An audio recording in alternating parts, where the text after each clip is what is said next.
Hello friends, Bangla activity চ্যানেলে আপনাদের সবাইকে ওয়েলকাম। প্রাথমিক শিক্ষক নিয়োগে বিএড মামলায় গুরুত্বপূর্ণ নির্দেশ দিল সুপ্রিম কোর্ট। চলুন এ বিষয়ে আমরা বিস্তারিত জেনে নিই।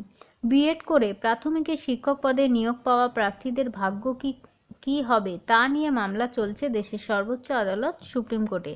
মধ্যপ্রদেশের একটি মামলার পরিপ্রেক্ষিতে মহামান্য সুপ্রিম কোর্টের মাননীয় বিচারপতিদ্বয় অনিরুদ্ধ বোস এবং সুধাংশু ধুলিয়ার বেঞ্চে মামলা চলছে।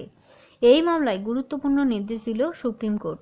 দেশের বিভিন্ন রাজ্যগুলোতে প্রাথমিক শিক্ষক নিয়োগের ক্ষেত্রে 2023 সাল থেকে 2025 সাল পর্যন্ত বিজ্ঞপ্তি দেওয়া হতে পারে। সেই অনুযায়ী কত শূন্যপদ রয়েছে তা জানতে চেয়েছে সুপ্রিম কোর্ট।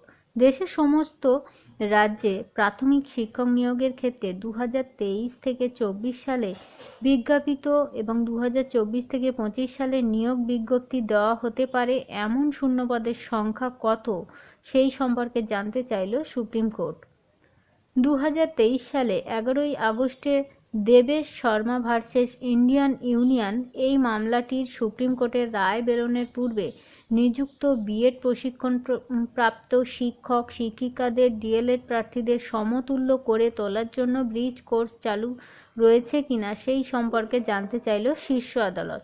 এই মামলার পরবর্তী শুনানি 1 এপ্রিল 2024। তো ফ্রেন্ডস, বুঝতেই পাচ্ছেন যে প্রাথমিক শিক্ষক নিয়োগে কিন্তু বিএড মামলার গুরুত্বপূর্ণ নির্দেশ দিয়েছে সুপ্রিম কোর্ট।